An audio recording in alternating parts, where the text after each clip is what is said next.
Have you ever wondered how close you've come to danger without even realizing it?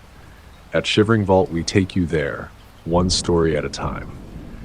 But before you drift off, consider liking this video and commenting where you're watching from.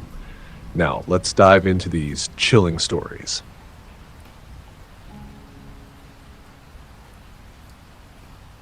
It was late, about 9 p.m. when I left work. The usual awful rush hour traffic was making me want to tear my hair out, so I decided to cut through the back roads through the forest near where I live. The road's narrow, but it's the quickest way to get home, and I figured I'd be fine. A little more than a half hour into my drive, and the roads start to get twisty, going deeper into the thick of the California forest. It's dark, but I've taken this route enough times to know it pretty well. The air smells fresh out here, earthy. The trees are tall and dense, and you're mostly just alone out there. No houses, no lights. Just the road and the forest on either side. If you break down here, you're on your own. It was only when I felt the car jerk a little that I noticed something was wrong. I heard a soft, almost subtle thump. The kind of sound you don't really pay attention to at first. I kept driving for a few more seconds, thinking it was nothing, but then the steering wheel started feeling heavy. I pulled over to the side of the road and got out to check. Sure enough, I had a flat tire. My heart sank. It's the kind of situation where you just feel stuck. The road's dark, silent, and I'm miles away from the nearest town. No lights, no houses, just trees surrounding me. I had no choice but to change the tire myself. I knew it'd take a while, maybe an hour if I was lucky. Not the worst thing in the world, but still, the thought of being stranded out here for longer than I needed to was making me anxious. I grabbed the spare tire from the trunk and started to get to work. The jack was a bit rusty, and my hands were sweaty as I struggled to get the old tire off. I'm not much of a mechanic, but I've changed a tire before, and this should have been straightforward. I kept glancing up, though. Just something felt wrong. The air felt thick, the woods too quiet. I was getting the sense that I wasn't alone, even though I couldn't see anyone. Then I saw movement from the corner of my eye. Two figures appeared out of nowhere, stepping out from between the trees. They weren't there a second ago. I froze. My gut told me something wasn't right, but I didn't know if it was my mind playing tricks on me or if something was actually off. They were men, probably in their mid-30s, both wearing old beat-up jackets and pants that looked too worn to be normal work clothes. They didn't seem to be in a rush, walking towards me with steady, deliberate steps. I couldn't see their faces too clearly, just their outlines and the glint of their eyes in the dim light. One of them called out, "You need help with that?" His voice wasn't friendly. It wasn't even neutral. It felt rehearsed, like he'd asked this question 1,000 times before, but the way he said it made my skin crawl. I wasn't sure what to do. I wasn't in the mood to be paranoid, but I couldn't shake the feeling that something wasn't right. Still, I smiled, trying to sound calm. "No, I've got it. Thanks, though." I kept working, hoping they'd just leave me alone. But they didn't. They stopped a few feet away, watching me with an unsettling stillness. "Are you sure you don't need a hand? We can help." The second guy spoke now, his voice low, almost too calm. He didn't sound like he was offering help. It felt more like an offer of something else. I stopped what I was doing and looked up at them, trying to gauge their intentions. They were standing close now, almost too close. It wasn't just their presence, it was the way they were positioned, standing at angles, blocking the path I'd need to take if I wanted to get back in the car and drive away. I didn't know if it was intentional, but something told me they weren't planning on just walking off. "No, I'm fine," I said, my voice wavering just a little. I don't know why, but I started to feel trapped, like the road wasn't an escape anymore. My mind was racing. I considered getting in the car and driving off, but they were too close. I couldn't risk starting the engine and giving them a reason to act. The first man took a step forward. He smiled then, but it wasn't a normal smile. His eyes were too wide and his teeth were too white, too sharp. "You know," he said, dragging the words out, "you really should be more careful driving out here alone." There was something in his tone that made my stomach churn. It wasn't a suggestion, it was a warning. But warning me of what? And why were they still standing there, not leaving? The second man suddenly took a step back, his hand casually brushing against his jacket as if he were adjusting it. But the way he did it, it wasn't casual. It was like he was making sure I noticed. I could see the shape of something underneath his jacket, something bulky. My pulse spiked. They were armed.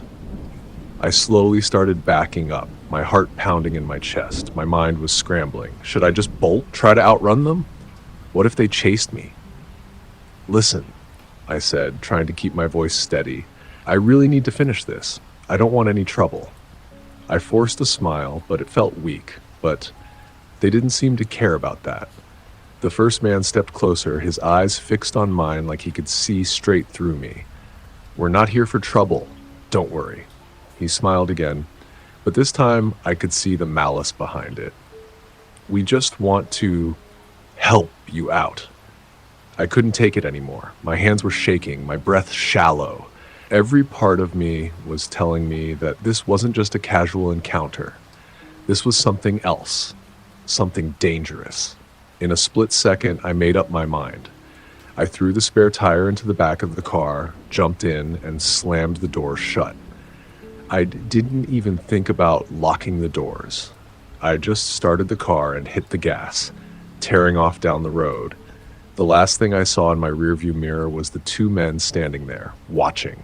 I could have sworn I saw one of them take a step toward the car, then stop, like he was about to chase me, but I didn't look back to check.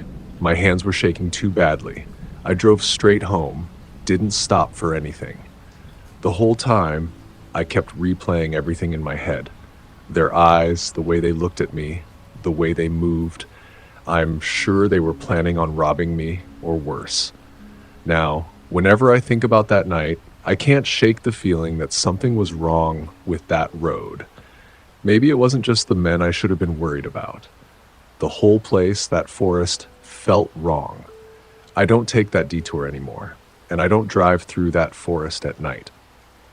Not ever again.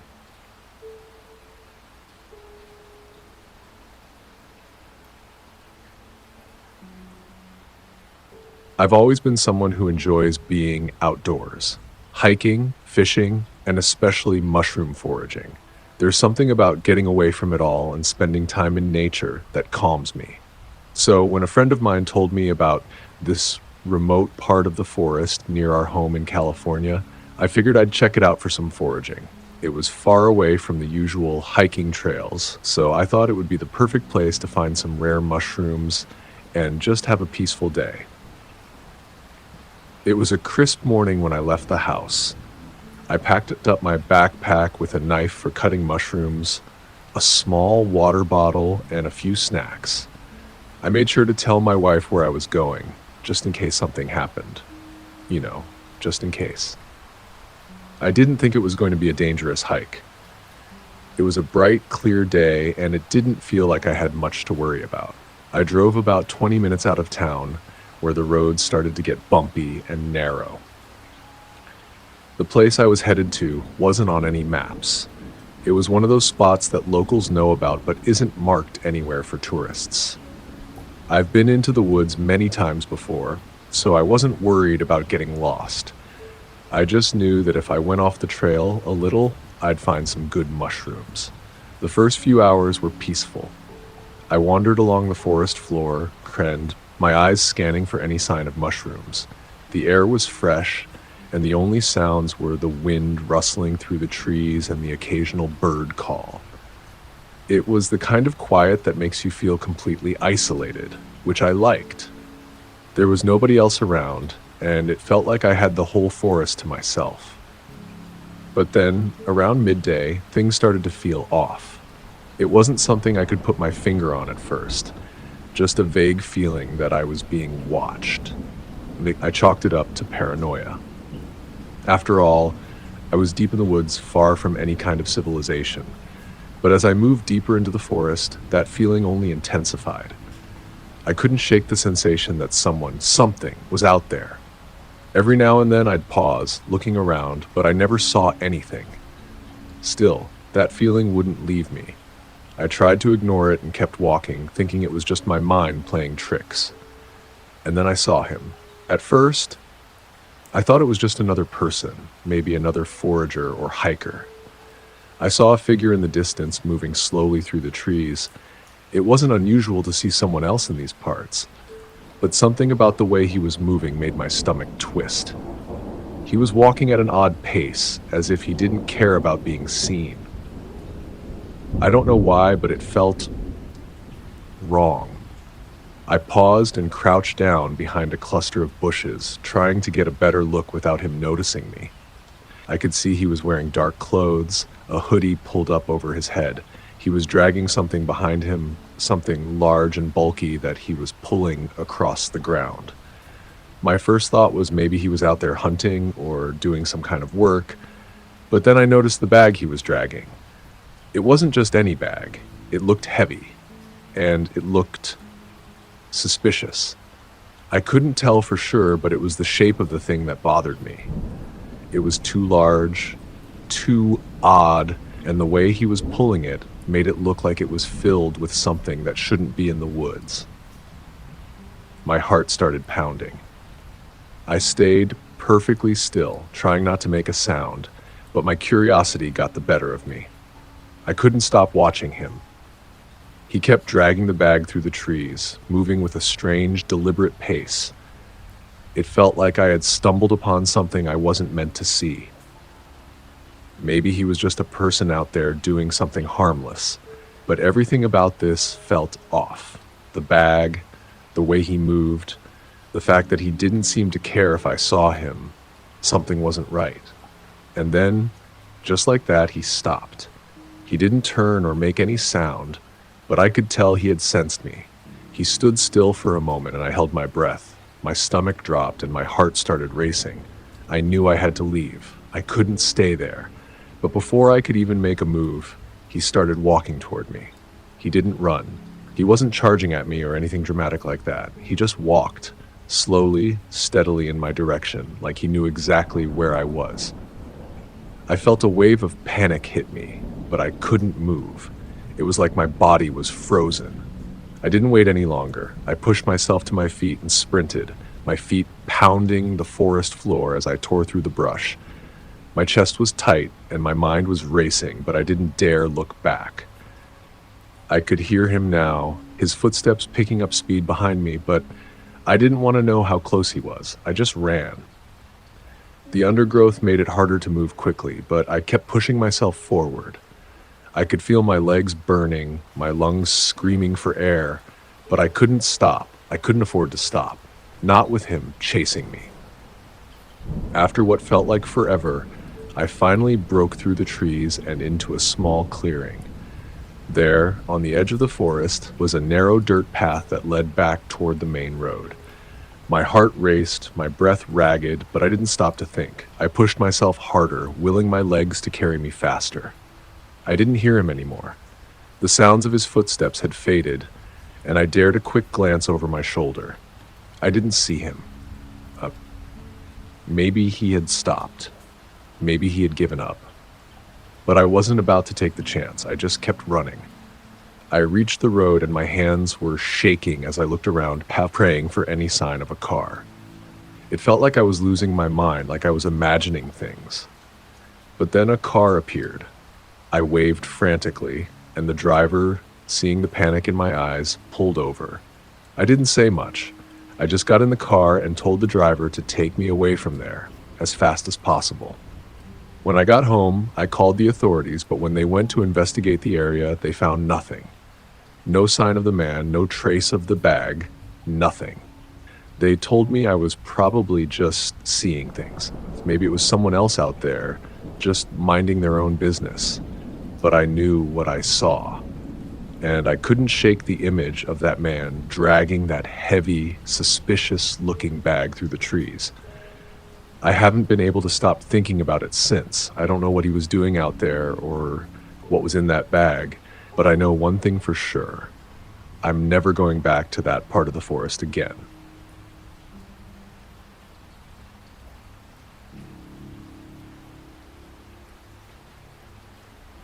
I'll start by saying I've always loved nature. I'm the kind of person who goes for walks in the woods, enjoys the peace of it all, and relishes the time spent alone with my dog. His name's Max, a German shepherd who's been with me for years, and we've shared countless moments hiking through quiet trails in the forests around our home in Northern California.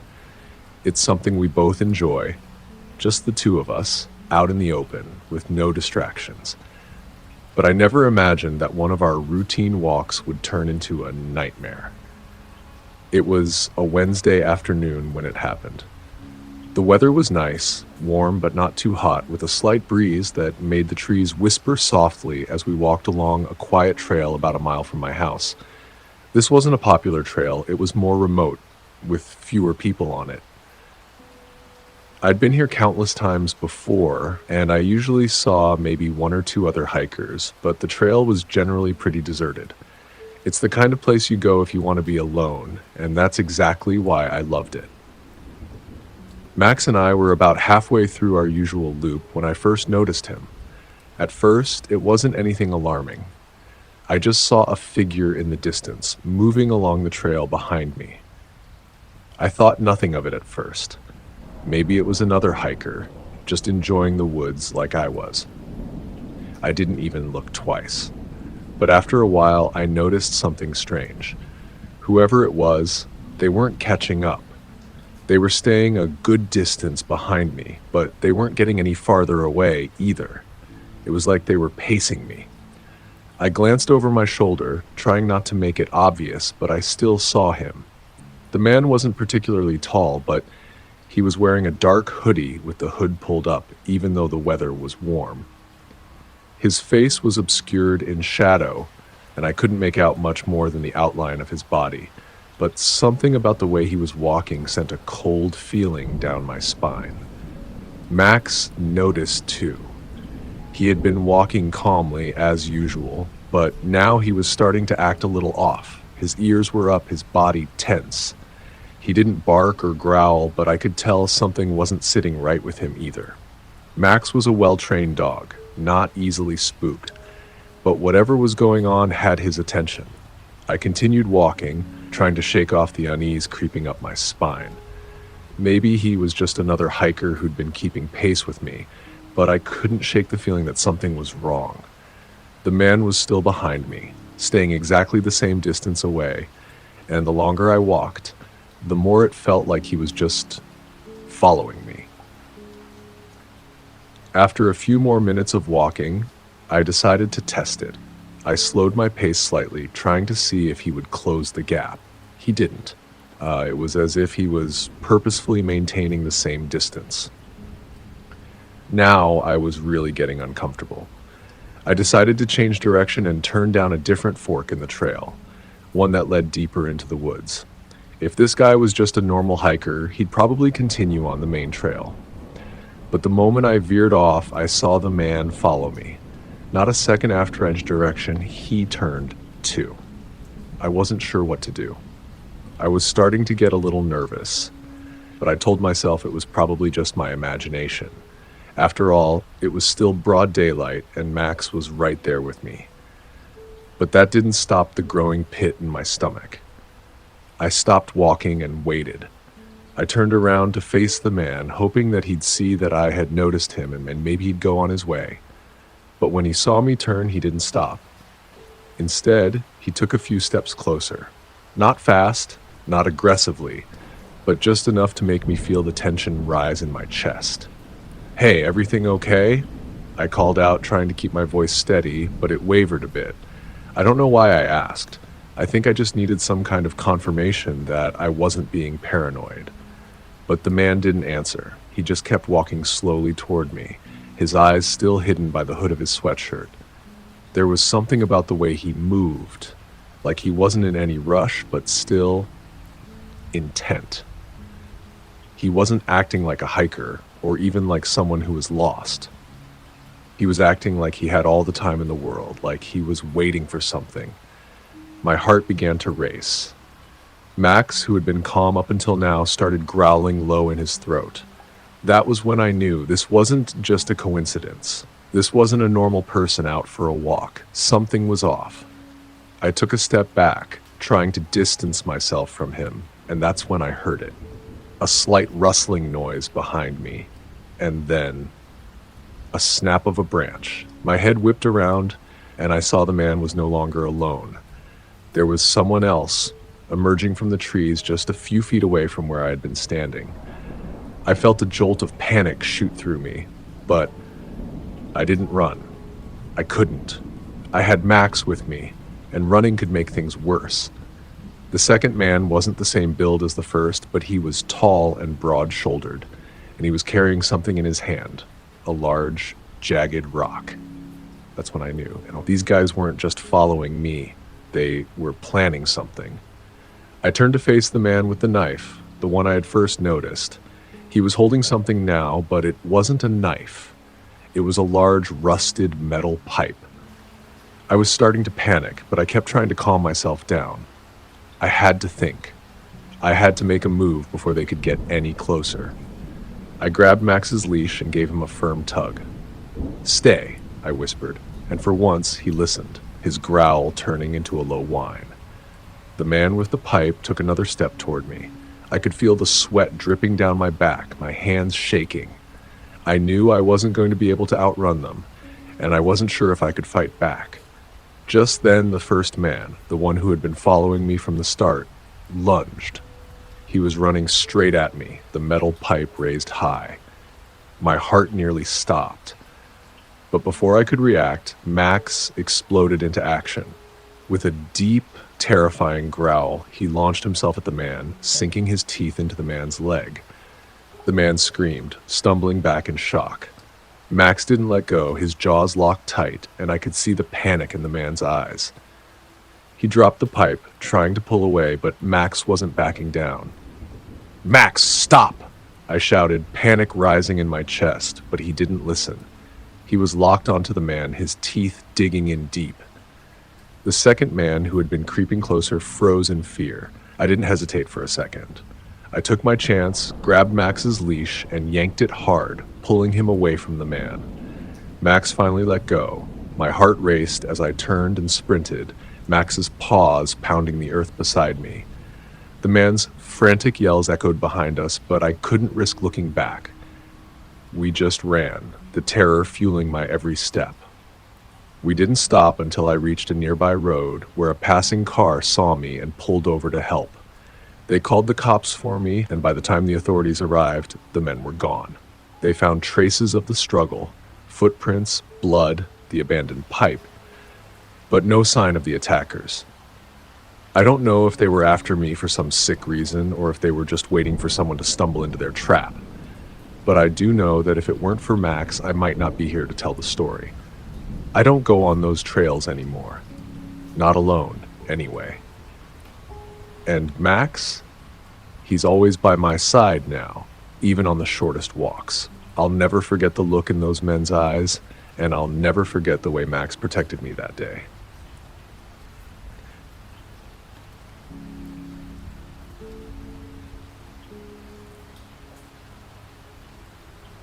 I've been camping since I was a kid. It's one of my favorite things to do, especially alone. It's peaceful, a way to disconnect from everything.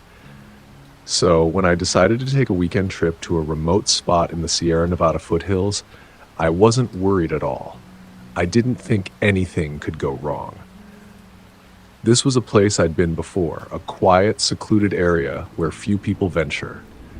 There's a small campsite tucked between thick oak trees, a little creek nearby, and not a soul for miles. I knew I'd be alone for the entire trip. It was perfect. I set up my tent, made a fire, and just enjoyed the solitude. The forest was so quiet, you could hear a pin drop, except for the occasional rustling of leaves and distant birds. The first night went off without a hitch. The fire crackled and I roasted some marshmallows. I had a few beers, watched the stars, and felt a sense of peace wash over me.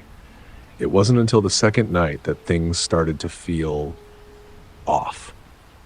I had crawled into my tent around midnight after reading a book by flashlight. I wasn't tired yet, but I figured I'd sleep anyway. It was that calm, peaceful kind of exhaustion. You know the feeling, when you're so comfortable that you could drift off in an instant. The wind had picked up a little, and the sound of the trees swaying was like a lullaby. I woke up to the sound of something that made my blood run cold. Footsteps. Not the kind of footsteps you hear from animals in the forest, but distinct, heavy steps. A person walking. They weren't far from my tent, maybe 20 feet or so. The sound was clear, but it was slow, methodical. The kind of footsteps you hear when someone's trying to be quiet, but not doing a very good job of it. At first, I thought I might be imagining it. I'd been camping alone for years, and the noises of the forest were nothing new. But this was different. There was something deliberate about the way the footsteps came closer. It wasn't an animal, and it wasn't the wind. My heart started beating faster, and I lay perfectly still, straining my ears, trying to figure out what was going on. The footsteps stopped. For a moment, everything went silent, like the forest itself was holding its breath. I started to feel the hair on the back of my neck stand up. I had tried to reassure myself it was probably just another camper who got lost or was walking by, but the longer I lay there, the less I believed that. Something about the way those footsteps paused made me think something wasn't right. I stayed perfectly still, not daring to move a muscle. My flashlight was beside me, but I didn't dare grab it. I didn't want to make a sound. I tried to listen closely, but the next sound I heard made my heart stop. A soft, gravelly voice. A man's voice. Hello? It was so quiet that I could barely hear it, but it was there. It was low and slow, like he was speaking to himself. But it was close, too close. I could feel the air change, the way the temperature seemed to drop just a few degrees. I held my breath, terrified to move or make a sound. Hello? The voice came again. It wasn't directed at anyone, but I knew it was directed at me. I felt it deep in my gut. My body went completely rigid. I didn't know what to do. My brain screamed at me to yell, to shout, to do anything, but I was frozen. I didn't know if it was one person or more. I didn't know what this person wanted, but every part of me knew I needed to stay quiet. I waited. What felt like hours passed, though I'm sure it was only minutes. My mind raced. I tried to calm myself, thinking of every possibility, but nothing made sense. Why was someone out here, in the middle of nowhere, in the dead of night, and so close to my tent? Why hadn't they just passed by? Then there was another sound, the scraping of something against the ground. Something metal. It wasn't a stick or a rock, it was something deliberate, a scraping sound like the edge of a knife being dragged against a rock. That's when I knew. Someone was outside my tent with a knife. I could feel the weight of it in my chest, the cold pressure of panic creeping over me. I knew I had to move, but I didn't know what to do. The flap of my tent was thin fabric, and I knew it wouldn't stop a knife or a person from getting in. I started to slowly reach for the zipper of the tent, my fingers shaking so badly I almost couldn't do it. Then the footsteps came again, right up to the tent. They stopped just on the other side. I could hear the man's breath now. Slow, even, like he was waiting for something. Or maybe waiting for me to make a sound. I wanted to scream, to run, but I didn't know if that would make it worse. I tried to breathe through my nose, trying to be as quiet as possible. The silence between us was suffocating. And then there was a rustling sound, the kind of movement that only comes when someone's getting closer. The fabric of the tent trembled slightly from the movement outside, like someone was standing right there, so close I could feel their presence. I could almost hear the knife being swung in the air, ready to strike. That's when I heard the voice again. "Can you hear me?" he said, and this time it was loud enough that it shook me to my core. I wanted to scream back, to yell for help, but I knew there was no help to call. The nearest town was miles away, and even if I screamed, no one would hear me. I slowly unzipped the tent, just a little, careful not to make any noise. I had to get away. I couldn't stay here with that man so close. I had to leave, to run. But the moment I peeked outside, my stomach dropped. There, standing just beyond the edge of my tent, was a man. His face was hidden in shadow, but I could see enough to know he was tall, maybe in his mid-30s. He was dressed in dark, worn clothing, and there was something in his posture that made it clear he was watching me. And in his hand, a knife. My heart was pounding in my ears. I froze. I didn't know if he saw me or not, but I knew one thing: I couldn't stay here any longer. I quietly zipped the tent shut and scrambled to grab my backpack, not caring about anything else. I knew I had to get to the woods. I couldn't stay on the path. I slid out the back of the tent, into the woods, and started running. My feet barely touched the ground as I sprinted through the trees. I didn't look back, but I could feel my heart thundering, my body running on pure adrenaline. The air felt colder now, and the sounds of the forest seemed to grow louder, but I didn't stop. After what felt like hours of running, my legs aching and my breath ragged, I finally stumbled across a small trail. I didn't know where I was, but I could see signs of civilization, some lights in the distance. I ran toward them as fast as I could. Eventually, I found a small cabin and knocked desperately on the door. A woman opened it, looking confused at first, but when I explained, she immediately let me inside. I don't even remember what I said after that. My body was shaking so hard I could barely form words. The sheriff came shortly after, but by the time they got there, the man was gone. They searched the area but found no trace of him. They said it was probably just some random person who wandered off the trail, maybe even another camper who lost his way. But I know what I saw. I know that man had a knife. I'll never forget the look in his eyes or the sound of his voice. I don't camp alone anymore, not after that night, and I never will again.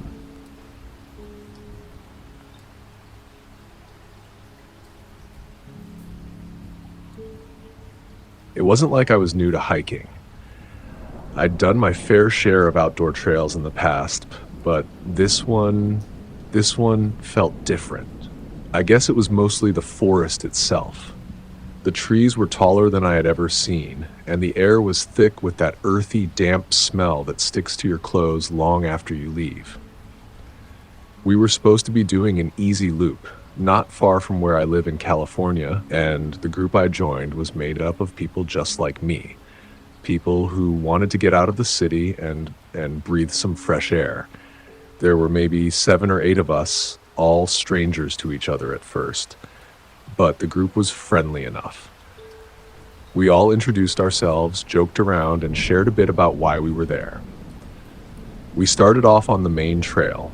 The sun was still pretty high in the sky, filtering through the branches above us. It was beautiful, honestly. The kind of scenery that makes you forget all the noise and clutter of everyday life. It wasn't long before the trail split into 2. We didn't even really stop to talk about it. Just kept walking along, deciding to go our separate ways in pairs. But when the group naturally divided, I found myself walking alone. I wasn't bothered by it. There were other people on the trail, and I figured I'd just catch up with them later, but something felt off about the split. The more I thought about it, the more I realized I was the only one not paired off with someone. And the isolation started to sink in, even though it wasn't that far from the main loop. The forest was dense. The trees loomed tall, their branches blocking out much of the sunlight. The further I walked, the quieter it became. No birds, no insects, just the occasional rustle of leaves beneath my boots. Still, I told myself it was normal for a forest like this. Just the way things were. I didn't pay much attention to where I was going at first. lost in the scenery and the sound of my own breathing. But soon enough, I started to realize that the trail was becoming less defined. The trees grew thicker, and the path got muddier. I looked at my phone, and of course, I had no signal. I tried to shake off the discomfort. I didn't want to be that person, overthinking things. Maybe I'd missed a turn, but the trail wasn't difficult to follow. There had to be a way to get back. I pushed on, thinking I'd be fine. Then I heard something. It was subtle at first, a crack of a branch, maybe. I stopped, holding my breath, straining to hear anything else. But there was nothing. Silence again, the kind that sinks into your bones and makes your thoughts feel louder than they should.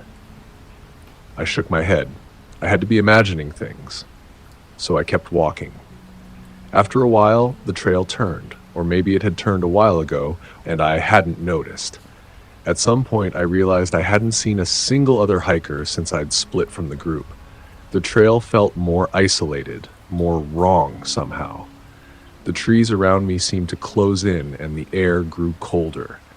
I glanced behind me, and for the first time, I felt like something was watching me.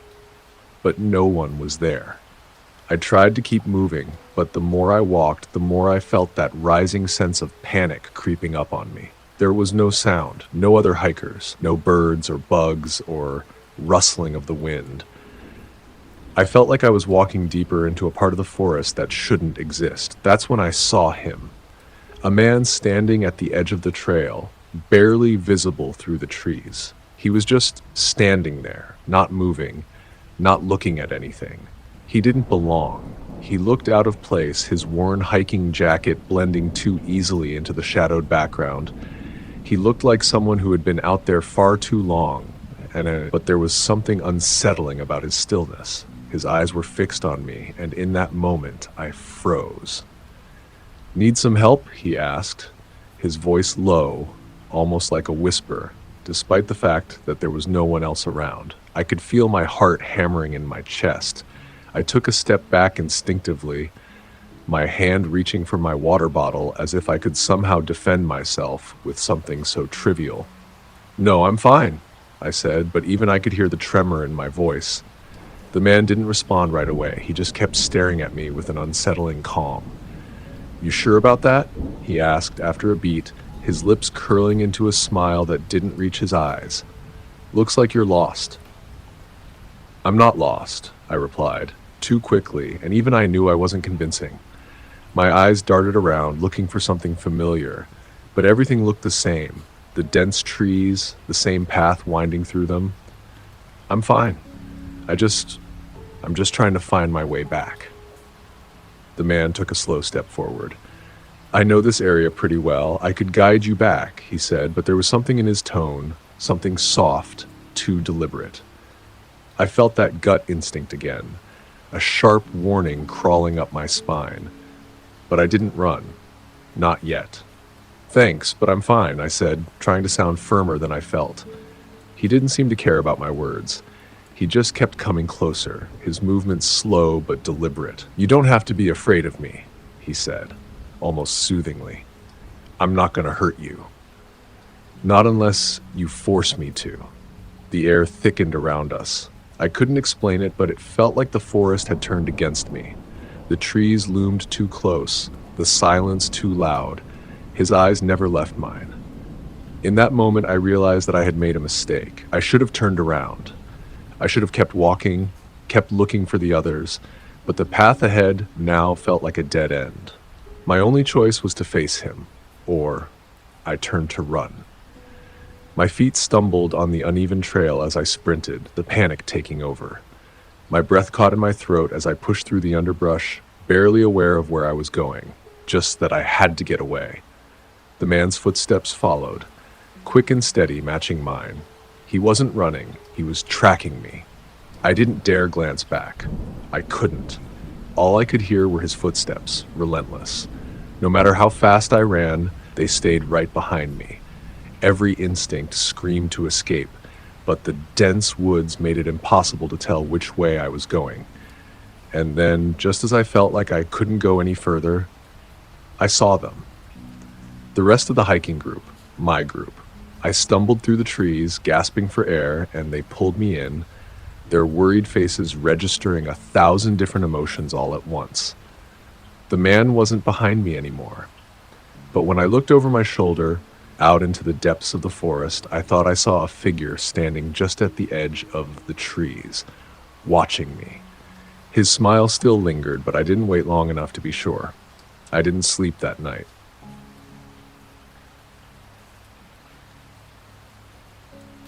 That's it for today's tale from Shivering Vault.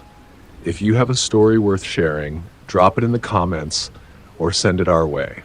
Don't forget to subscribe and share with your fellow thrill seekers. As always, the Shivering Vault thanks you for unlocking today's tale. Until next time, the vault awaits your return.